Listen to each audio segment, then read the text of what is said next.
اگر انسان روحانی طور پر تندرست نہ ہو، روح بھی اپنی غذا مانگتی ہے، تو انسان بے چین رہتا ہے، بے قرار رہتا ہے۔ ہمارے ہاں یہ مسئلہ ہے کہ سارا وقت لوگوں کا نا اپنے ظاہر کو سنوارنے میں لگ جاتا ہے، اور بڑا وقت لگاتے ہیں لوگ، لیکن باطن اپنی جگہ پہ پریشان ہوتا ہے۔ بڑے بڑے جبے کبے اور بڑے بڑے قیمتی لباس کے پیچھے جو روح ہوتی ہے وہ پریشان ہوتی ہے۔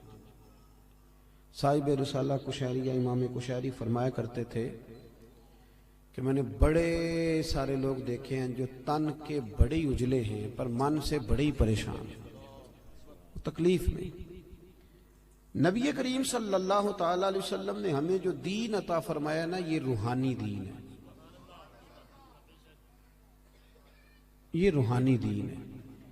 قرآن اور سنت کے اندر جتنے ارشادات ہیں نا، وہ ہماری روح سے بات کرتے ہیں، ہمارے باطن سے کلام کرتے ہیں۔ کبھی کوئی عالم، کوئی صوفی، کوئی درویش کوئی بات کر رہا ہوتا ہے نا، تو مجھے یوں لگ رہا ہوتا ہے کہ میری کر رہا ہے،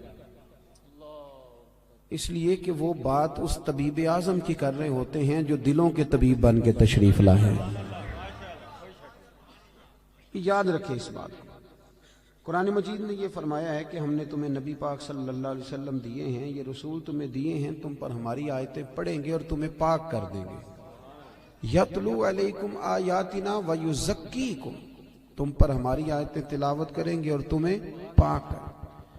روحانی زندگی جو ہے نا، روحانی زندگی، اپنی روحانی زندگی، آپ کو پتہ ہے جس آدمی کو ڈاکٹر کہہ دینا کہ تو بیمار ہے، دوائی پابندی سے کھائے گا تو ٹھیک ہوگا، اس نے 2 تھیلیاں دوائی کی بنائی ہوتی ہیں، ایک گھر میں پڑی ہوتی ہے اور ایک اس نے گاڑی میں رکھی ہوتی ہے کہ دوائی میں نے کھانی ہے، نہ کھائی تو میں بیمار ہو جاؤں گا۔ ہم پتہ کیا کرتے ہیں، جسم کو خوراک دیتے رہتے ہیں، روح ہماری پیاسی رہتی ہے۔ روح کی پیاس کیسے بجھتی ہے؟ قرآن پاک پڑھنے سے، ذکر کرنے سے۔ ادھر دیکھیں میری طرف، روح کی پیاس بجھتی ہے نبی کریم علیہ السلام کی نعت کو سن کر دل میں اتارنے سے۔ وہ والا جھوم نہیں جو نعت خاں کہتا ہے جھومو، تو ہم نے بھی تھوڑا تھوڑا جھوم لیا، پتہ کوئی نہیں وہ کیا کہہ رہا ہے، اور میرا کئی دفعہ نعت خاں سے بھی پوچھنے کو دل کرتا ہے کہ ویسے تجھے پتہ ہے تو کیا کہہ رہا ہے، اسے بھی نہیں پتہ ہوتا الا ماشاءاللہ، وہ بھی کہتا جا رہا ہے اور جھومنے والے بھی۔ چلے یہ جھومنا بھی خالی نہیں، نفع والا ہی ہے، پر یہ ہے کہ وہ روح میں اتر جاتی ہے نا جب نعت شریف روح میں، پھر وہ دل سے باتیں کرتی ہے۔ یہ صوفیاء کو سرکار کی زیارت ہوتی تھی بڑی زیادہ، تو آج کل بہت سارے لوگ اس پر بھی اعتراض کرتے ہیں، وہ کہتے ہیں جی اتنی زیارت کیسے ہوتی تھی؟ تو میں کہتا ہوں یار بڑی سادی سی بات ہے، جو آدمی گاڑی چلاتا ہے رات کو خواب میں بھی گاڑی چلاتا ہے، یہ بات آپ کی عقل میں آتی ہے کہ نہیں آتی؟ جو آدمی دن کے وقت گاڑی چلاتا ہے رات کو بھی گاڑی چلاتا ہے، تو جو دن میں تکے کھانے نکلتا ہے خواب میں کئی دفعہ تکے ہی کھا رہا ہوتا ہے۔ آپ میری بات کو سمجھ لیں، پکی سچی بات ہے۔ جو سارا دن محبوب کو پڑھتے ہیں، محبوب کو سنتے ہیں، محبوب کو بیان کرتے ہیں، وہ رات کو بھی محبوب کی گلیوں میں ہی رہتے ہیں۔ یہ سادی سی بات ہے، اب آپ کی پتہ نہیں کیوں عقل میں نہیں آتی، یہ موٹی سی بات ہے۔ چرخہ جو بی بی دن کو چلاتی تھی، اگر اسے چرخہ نظر آ سکتا ہے تو امام سیوطی سارا دن حضور کی حدیثیں لکھتے تھے تو رات کو سرکار کی زیارت بھی کر لیتے تھے۔ ہماری جب روحانی زندگی مضبوط ہوتی ہے نا، تو پھر ایک کام اور ہوتا ہے۔ قرآن مجید نے کہا کہ وَالْآخِرَةُ خَيْرٌ وَأَبْقَىٰ، آخرت تمہارے لیے بہتر بھی ہے اور باقی رہنے والی بھی۔ روحانی زندگی کا تعلق انسان کی آخرت کے ساتھ ہوتا ہے، وہ پھر تھوڑے تھوڑے کام نا آخرت کے لیے بھی کرنے شروع کر دیتا ہے، یہ بھی اس کی روحانی زندگی کا حصہ ہوتا ہے۔ ورنہ تو ہمارے بہت سارے دینی کاموں میں بھی دنیا شامل ہوتی ہے، بہت سارے دینی کاموں میں۔ اور ہمارے صوفیاء نے ایک اور بات بھی لکھی ہے، فرماتے ہیں اگر آپ کی بہت شہرت ہونے لگ جائے اور لوگ بڑی عزت کرنے لگ جائیں اور بڑا آپ کو نوازا جانے لگ جائے، تو پھر بھی ڈرنا، کہیں ایسا نہ ہو کہ ساری نیکیوں کا تمہیں اجر دنیا میں دے دیا جائے اور آخرت میں تمہارے لیے مشکلات بن جائیں، یہ بھی مقام خوف ہے۔ یہاں بھی ڈرو، ایسا نہ ہو کہ سارا اجر یہیں تمہیں دے دیا جائے۔ میرے بھائی غور کریں، روحانی زندگی آپ نے نا آپ کا ایک بینک اکاؤنٹ ہوتا ہے, آپ کو پتا ہوتا ہے کہ اب میرے پاس کتنے پیسے ہیں, یعنی جس کی جیب میں جو کچھ ہوتا ہے نا اس نے پورا گنا ہوا ہوتا ہے. اور ہم بڑے سیانے ہیں, اب تو ہم نے ربڑ رکھے ہوئے ہیں, 50 والے نوٹ کو علیحدہ چڑھاتے ہیں, 100 والے کو, بڑے سمجھدار ہیں ہم. رات کو گن کے سوتے ہیں کئی لوگ, سویرے پھر گننا شروع کر دیتے ہیں, شاید بڑھ گئے ہوں. یہ ہمیں پتہ ہوتا ہے کہ ہماری جیب میں کیا, میرے مکان کی ویلیو کیا ہو گئی ہے, کتنے کا خریدا تھا, اب کیا ریٹ ہے, مجھے پتہ ہوتا ہے نا سارا. اسی طرح ہمیں یہ بھی پتہ ہوتا ہے کہ میں نے آخرت کے لیے کیا جمع کیا ہوا ہے, ہمیں پتہ ہوتا ہے. بھولے بن جائیں, چلو کئی دفعہ کوئی جھوٹ بول کے اپنے آپ کو تسلی دیتے ہیں, بات الگ ہے, پر ہمیں خبر ہوتی ہے کہ میں نے آخرت کے لیے کیا جمع کیا. نبی کریم صلی اللہ تعالی علیہ وسلم کے جو غلام تھے وہ اپنی روحانی زندگی پر, روح پر بڑی سخت توجہ دیتے تھے, بڑی سخت ان کی توجہ ہوتی. حضرت عبداللہ بن حنظلہ رضی اللہ تعالیٰ عنہ نا اپنے گھر سے روتے ہوئے نکلے اور رستے میں شور مچا رہے ہیں, معاذ اللہ حنظلہ تو منافق ہو گیا. رستے میں جناب ابو بکر صدیق سے ملاقات ہوئی تو شور کر رہے ہیں, کہتے میں تو منافق ہو گیا ہوں. نے فرمایا کیا ہوا؟ کہنے لگا ابو بکر عجیب حال ہے نا کہ جب میں نبی پاک صلی اللہ علیہ وسلم کی بارگاہ میں ہوتا ہوں تو میرا نماز کو بھی جی چاہتا ہے, ذکر کو بھی جی چاہتا ہے, تلاوت کو بھی, میں دین کے قریب ہوتا ہوں, نکل کے آتا ہوں تو پھر دنیا داری. تو یہ تو 2 رنگ ہیں میرے دل کے, یہ 2 رنگ ہے, ایک ہونا چاہیے تھا. حضرت صدیق اکبر کہنے لگے یہ جو تیرا معاملہ یہ تو بہت سارے لوگوں کا ہے, چل نہ تیرے بہانے میں سب کا مسئلہ حل کرا کے لاتا ہوں. وہ کئی دفعہ بات ایک کرتا ہے تو بگڑی کئیوں کی بن جاتی ہے, چل نہ بہانہ تیرا لگاتے ہیں اور مسئلہ سب کا حل کراتے ہیں. حضرت ابو بکر صدیق رضی اللہ تعالیٰ عنہ لے کے آئے, حضرت حنظلہ رضی اللہ تعالیٰ عنہ کو لا کے کھڑا کیا, یا رسول اللہ صلی اللہ علیہ وسلم ان کی بات سنیں. وہ عرض کرنے لگے حضور میں تو منافق ہو گیا ہوں. حضور نے فرمایا کیوں؟ عرض کی یا رسول اللہ جب آپ کے پاس ہوتا ہوں تو رنگ اور ہوتا ہے اور دنیا کے پاس جاتا ہوں تو رنگ. آپ نے میری بات کو سمجھنا ہے کہ عرض کر رہا ہوں. یہ بہت سارے محدثین نے روایت لکھی ہے, پر امام سیوطی نے در منصور میں ذرا کھول کھول کے لکھی ہے اور بڑے اس کے پہلو بیان فرمائے. فرماتے ہیں کہ نبی کریم صلی اللہ تعالی علیہ وآلہ وسلم نے ارشاد فرمایا حنظلہ یہ جو تمہارے اندر احساس پیدا ہوا ہے نا کہ میرا رنگ ایک ہونا چاہیے اور اس طرح ہونا چاہیے جس طرح میں حضور کی بارگاہ میں ہوتا ہوں تو میرا رنگ ہوتا ہے, وہی کیفیت ہونی چاہیے. فرمایا یہ جو تمہیں احساس پیدا ہوا ہے یہی تو ایماندار ہونے کی علامت ہے, یہ علامت ہے کہ تمہارے اندر ایمان ہے, تم چاہتے ہو کہ میری روح بدل جائے. میں سب, اور جب احساس ہی نکل جائے. علامہ اقبال نے بڑی پریشانی کے ساتھ کہا کہ مصیبت یہ ہے کہ اب کارواں کے دل سے احساس زیاں جاتا رہا, اب احساس ہی نہیں کہ میں نیک ہو جاؤں. میری طرح کے کئی لوگ بن کے بیٹھ گئے ہیں کہ ہم نیک ہیں, ان کی ترقی رک جاتی ہے, ایک وقت پہ آ کے سمجھ لیتے ہیں. حضرت عمر فاروق کے پاس ایک شخص نے آ کے کہا تھا مسند امام احمد بن حنبل میں, حضور میں تقریر کرنا چاہتا ہوں. فرمایا نہ کرنا. اس نے عرض کی امیر المومنین میں پڑھا لکھا ہوں, میں واز کہہ سکتا ہوں, میرے اندر شرائط پائی جاتی. فرمایا نہ کہنا. عرض کی حضور کیوں؟ تبلیغ کروں گا, واز و نصیحت کروں گا.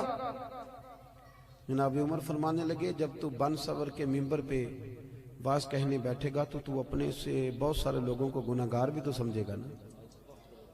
کئی دفعہ ہم بات کر رہے ہوتے ہیں تو ایسے کر رہے ہوتے ہیں کہ شاید میں بڑا صوفی ہوں.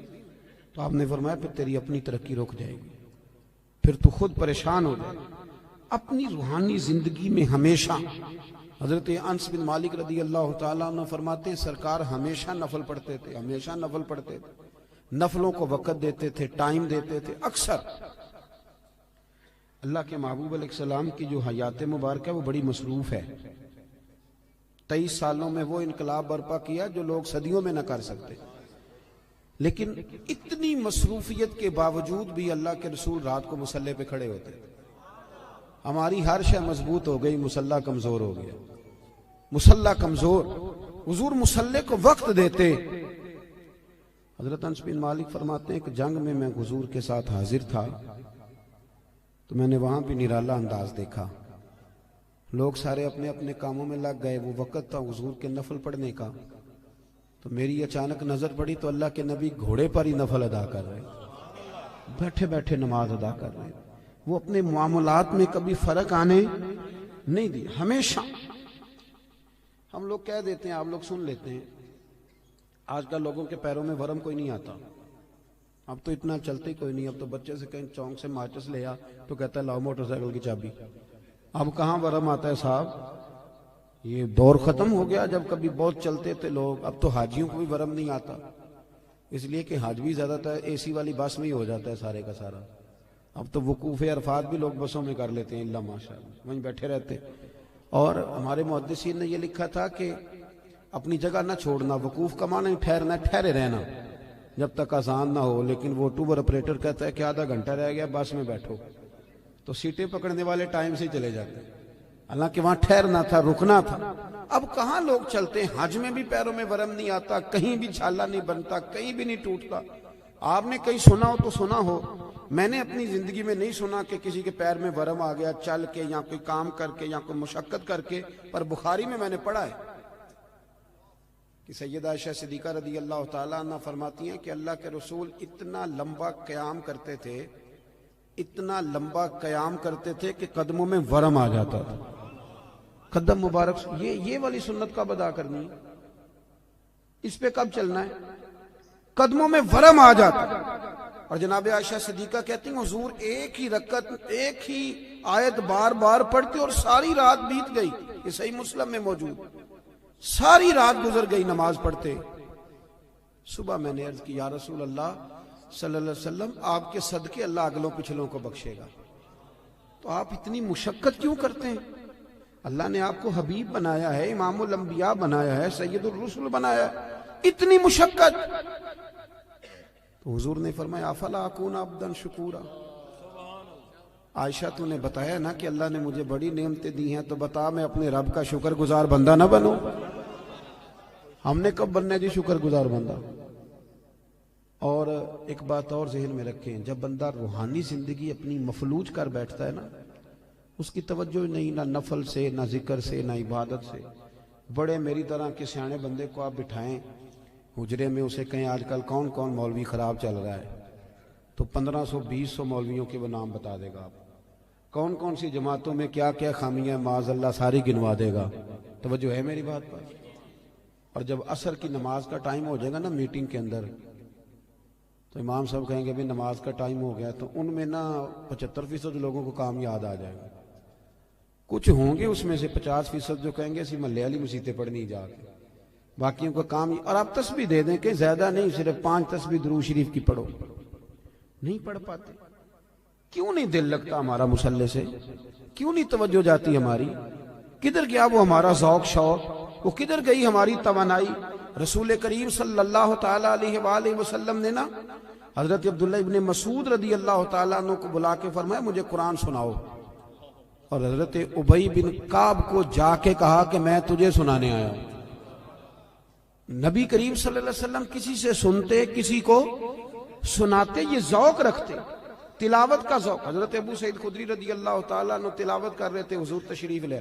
او میرے بھائی یہ بھی سنت ہے میرے نبی پاک کی، کسی سے قرآن پاک سننا یہ بھی رسول پاک کی. اب آپ تھوڑے ڈھیلے پڑ گئے. یہ کون سا ہلکا ہلکا ایسے ایسے کر رہے ہیں آپ؟ بھائی یہ بھی عنوان ہے، یہ بھی حضور کی سنت ہے. میں تو ترس ہی گیا ہوں. ابھی قاری صاحب نے قرآن شریف پڑھا ہے، ترجمہ بتایا ہے. نعت ہمارا ایمان ہے، نعت میں ہماری جان ہے، بغیر نعت کے ہم بچ ہی نہیں سکتے. اور میرا سوال یہ ہے کہ پرچیاں آتی ہیں، رکے آتے ہیں نعت خانوں کو کہ یہ بھی نعت سنائیں. قاری صاحب کو روکا کیوں نہیں آیا کہ فلانی صورت بھی سنائیں؟ آج تک نہیں آیا کسی قاری صاحب کو روکا کہ جناب سورہ کوثر پڑھیں، یہ بھی تو حضور کی نعت ہے نا. آنا چاہیے نا رکا سورۃ الضحیٰ کی تلاوت کریں، یہ بھی تو حضور کی نعت ہے نا. سورہ علم نشرہ بھی حضور کی نعت ہے کہ نہیں؟ سورہ یاسین، سورہ محمد، یہ ساری حضور کی، پورا قرآن ہی نبی پاک کی تعریف. کیوں نہیں نکے بھیجتے؟ کیوں نہیں توجہ جاتی؟ حضرت ابو سعید خدری فرماتے ہیں میں قرآن شریف پڑھ رہا تھا. توجہ ہے میری بات پر؟ فرماتے ہیں میں قرآن پاک پڑھ رہا تھا، مجھے کیا پتا کہ حضور بھی میری تلاوت سن رہے تھے. میں تو پڑھ رہا تھا اپنی موج میں. کہتے ہیں سرکار سنتے رہے، پھر تشریف لے گئے. تھوڑی ایکو کم کریں جی اس کی. کہتے ہیں جب میں حاضر بارگاہ ہوا تو حضور نے فرمایا ابو سعید آج میں نے سنا ہے تو نے بڑا ہی سونا پڑا ہے، مجھے بڑا پسند ہے۔ ویسے ریاکاری منع ہے، ویسے کسی کو دکھانے کے لیے منع ہے، پر یہاں حضرت ابو سعید نے نیا رنگ بیان کیا، کہنے لگے حضور مجھے تو پتہ ہی نہیں تھا آپ سن رہے ہیں، ورنہ میں نے تو اور بنا بنا کے پڑھنا تھا، ذرا بنا بنا کے پڑھنا تھا، بنا بنا کے، بنا بنا۔ مجھے بات یاد آ گئی، حضرت ابو سعید خدری، یہ شاگرد جو ہے نا کسی کے بھی، میرے بھی ہیں کچھ شاگرد محفل میں، پر آج کل شاگردوں کے لیے دعا بڑی کرنی پڑتی ہے، کیونکہ وہ قول پہ عمل کم ہی کرتے ہیں، دعا ہی ہے ان کو لگ جائے تو اللہ ماشاءاللہ۔ تو حضرت ابو سعید خدری رضی اللہ تعالیٰ عنہ، یہ شاگرد ذرا توجہ کریں، شاگرد ذرا خیال فرمائے۔ حضرت ابو سعید خدری رضی اللہ تعالیٰ عنہ فرماتے ہیں کہ مجھے بات یاد آ گئی چلتے چلتے، یہ بھی روحانی زندگی کی باتیں، فرماتے ہیں چلتے چلتے نا ہم سفر کر رہے تھے تو ایک جگہ رات کو پڑاؤ کیا۔ طریقہ یہ تھا اس زمانے میں سفر کرنے کا کہ جہاں آبادی ہوتی تھی لوگ اس کے بیچ سفر کرتے تھے، اس کے وہاں آرام کرتے تھے، اور جنگل ہوتا تھا وہاں سفر کرتے رہتے تھے۔ کئی دفعہ زیادہ رات کو بھی جا کے کوئی آبادی نظر آتی تو کوشش کرتے تھے کہ پڑاؤ آبادی میں کریں رات کا، تاکہ کوئی درندے وغیرہ تنگ نہ کریں۔ کہتے ہیں قبیلے کے پاس ایک گاؤں میں ہم نے پڑاؤ کیا تو بھوک بھی بڑی تھی، پیاس بھی بڑی تھی۔ قبیلے والوں سے کہا یار پانی پلا دو، کوئی کھانے پینے کی چیز دے دو۔ انہوں نے کہا جی آپ کو نہیں دینی، اسلام کے بڑے دشمن تھے معاذ اللہ، توجہ ہے میری بات پر، آپ کو نہیں دیں گے۔ اچھا جی نہ دی انہوں نے۔ آدھی رات کا وقت ہوا تو حضرت ابو سعید خدری کہتے میں قیادت کر رہا تھا قافلے کی، تو ایک بندہ دوڑا دوڑا آیا، کہنے لگا کوئی دم درود کر لیتے ہو؟ اب تو یہ کام بڑا آسان ہے نا، تو اس کاروبار پہ آپ کو پتہ ہے انویسٹمنٹ ہی کوئی نہیں ہوتی، نفع ہی نفع ہے، جتنا مرضی کما لے۔ کوئی دم درود کر لیتے ہو؟ تو حضرت ابو سعید خدری کہنے لگے، میں نے کہا کر لیتے ہیں۔ کہنے لگے چلو، پھر ہمارے سردار کو بچھو لڑ گیا۔ یہ ایک روایت، یہ حدیث بخاری میں بھی موجود ہے اپنی اصل کے لحاظ، اور باقی بھی بہت ساری کتب حدیث میں پائی جاتی ہے، روایات کے الفاظ کے اختلاف کے ساتھ۔ حضرت ابو سعید خدری رضی اللہ تعالیٰ عنہ فرماتے ہیں میں نے ان سے کہا بھائی کیا ہوا؟ کہنے لگے بچھو لڑ گیا۔ ایک روایت یہ کہ سردار کو، ایک یہ کہ سردار کی بیٹی کو۔ تو جناب ابو سعید خدری سے کہنے لگے دم کر دو کیا؟ فرمانے لگے دم تو کر دوں گا پر پیسے لگیں گے، تم نے جو کہا تھا کہ تمہیں روٹی نہیں دینی، تو جو اس طرح کا ہو اس سے تو کر لینا چاہیے نا۔ اب اس سے کوئی تقریر کے پیسے طے کرنے کی دلیل نہ پکڑ لے، ناد خاں کو پکڑ لے، میں جہاں بات سنا رہا ہوں اس کو وہی رہنے دینا، کیونکہ ہم اپنی مرضی کی بھی استدلال کرتے ہیں نا۔ حضرت ابو سعید خدری کہنے لگے میاں پیسے لگیں گے۔ اب بندہ جب الجھ جاتا ہے تو پھر سارے پیسے دیتا ہے۔ اب وہ الجھے ہوئے تھے، پھنسے ہوئے تھے، کیا کرتے؟ کہنے لگے جتنے مرضی لینا، ساتھ تو چلو۔ حضرت ابو سعید خدری رضی اللہ تعالیٰ عنہ فرماتے میں ساتھ گیا، میں نے کچھ پڑھ کے پھونکا، شفا اللہ نے دے دی، شفا اللہ نے دے دی۔ وہ کہنے لگے جی بتائیں کیا لیں گے؟ میں نے کہا پہلے میرے سارے قافلے کو روٹی کھلاؤ، اور پھر 40 بکریاں لوں گا ایک دم کرنے کی۔ اے ریٹ ویکھیا جی ذرا، کتنی بکریاں؟ اللہ آپ کو جزائے خیر عطا فرمائے، اللہ آپ کو برکت دے۔ میں نے کہا پہلے کہہ جو اس سے کوئی دلیل نہ پکڑ لے، اب حدیث آ گئی ہے تو عرض تو کرنی ہے نا۔ حضرت ابو سعید خدری کہتے ہیں کہ روٹی بھی کھائی، پانی بھی لیا، 40 بکریاں بھی لی۔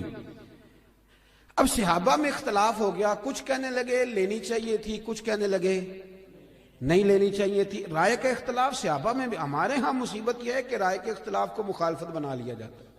اہل حق کے اندر جو اختلاف ہوتا ہے وہ تو رحمت ہوتا ہے، لیکن جرت نہیں کسی کی کہ ہماری رائے کے خلاف کو بندہ رائے، ہم تو اڑے ہوئے ہیں، بڑی بڑی چھوٹی چیزوں پہ اڑ جاتے ہیں۔ بہرحال اختلاف ہو گیا کہ لینی چاہیے تھی کہ نہیں لینی چاہیے تھی۔ اب جب بحث ہونے لگی تو حضرت ابو سعید خدری کہنے لگے یار کیوں بحث کرتے، چپ کر کے سو جاؤ، یہ چند فرلانگ پہ مدینہ رہ گئے، سویرے اتواد یہ نور میں داخل ہو جائیں گے، سرکار کی بارگاہ میں عرض کریں گے اگر تو حضور نے کہا نہ لینی چاہیے تھی تو پھر تو موج لگ گئی، اور اگر کہا نہیں لینی چاہیے تھی تو بکریاں واپس چھوڑ جائیں گے، کھانے کے پیسے دے جائیں گے، مسئلہ کیا ہے، سو جاؤ۔ حضرت ابو سعید خدری کہتے ہیں سویرے پہنچے حضور کی بارگاہ میں، اور جا کر کے نا تو میں نے ساری تفصیل عرض کی۔ کہتے ہیں جب میں سنا رہا تھا تو حضور مسکرا رہے تھے، اور اتنا مسکرا رہے تھے کہ دانتوں سے نور نکل نکل کے مسجد کی دیواریں روشن کر رہا تھا۔ حضور مسکرا کے سرکار فرمانے لگے ابو سعید مزہ بڑھایا تیری بات کا، بتا پڑھا کیا تھا؟ وہ جو اس کو آرام آ گیا تو پڑھا کیا تھا؟ میں نے کہا سونیا کیا پڑھنا تھا؟ آپ نے ایک دفعہ فرمایا تھا سورہ فاتحہ میں شفا ہے، تو میں نے پڑھ کے پھونک دی۔ آپ نے سکھایا تھا، بتایا تھا، پھونک دی، اللہ نے شفا دے دی۔ تو حضور فرمانے لگے سورۃ فاتحہ میں نے سکھائی تھی نا۔ حضور آپ نے فرمایا پھر 20 بکریاں میری 20 تمہاری، پھر آدھی میری ہے آدھی تمہاری ہے، لاؤ ادھر رکھو۔ حضرت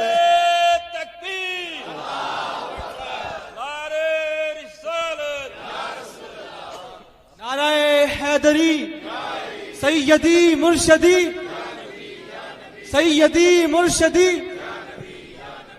یہ ہے روحانی زندگی کہ آپ کا قرآن کے ساتھ وابستگی ہو، دلچسپ۔ آپ یقین کریں میرے پاس ایک صاحب آئے، کہنے لگے گھر میں بڑی پریشانی ہے، کچھ آوازیں آتی ہیں، تو میں نے کہا سورۃ بقرہ پڑھیں۔ کہنے لگے ایسا تھوڑی تکلیف کرے، مجھے ایک تعویذ لکھ دیں۔ میں نے کہا میں اس سے زیادہ بھی تکلیف کرنے کو تیار ہوں، پر میرے لکھے تعویذ میں کیا اثر ہوگا؟ تعویذ بالکل جائزہ دینا چاہیے، پر تمہیں وہ والا تعویذ دے رہا ہوں جو رسول پاک نے عطا فرمایا۔ حضور نے فرمایا سورہ بقرہ پڑھو، فرمایا جن کیا شیطان بھی تمہارے گھر سے دوڑ جائے گا، پر وہ وضو کرنا پڑتا ہے نا، قرآن شریف لانا پڑتا ہے۔ ہم اپنی روحانی زندگی کو بالکل چھوڑ بیٹھے، بالکل۔ ایک حافظ جی کل میرے سامنے قرآن شریف پڑھ رہے تھے، تو میں نے ان سے پوچھا پتر کیا کر رہے ہو؟ کہنے لگے روزے قریب آ گئے۔ میں نے ان سے کہا سنو یہ بات ٹھیک نہیں تمہاری، بچے بدنوں کو سنانے کے لیے یاد کر رہے ہو، یہ چیز درست نہیں۔ مجھے شاگرد پڑھتے ہیں نا ہمارے پاس، تو میں درس نظامی کے طالب علموں سے کہتا رہتا ہوں کہ اگر مطالعہ اس لیے کرو گے نا کہ قوم کو سنانا ہے، واہ واہ کرانی، تو تمہیں کوئی چیز یاد نہیں رہے گی۔ اللہ بڑا غیور ہے۔ ان صلاتی و نسکی و محیای و مماتی للہ رب العالمین۔ اپنی اصلاح کے لیے قرآن و سنت پڑھو، پھر جب تم منبر پہ بیٹھو گے تو رب تمہاری زبان پر حکمت کے چشمے جاری کر دے۔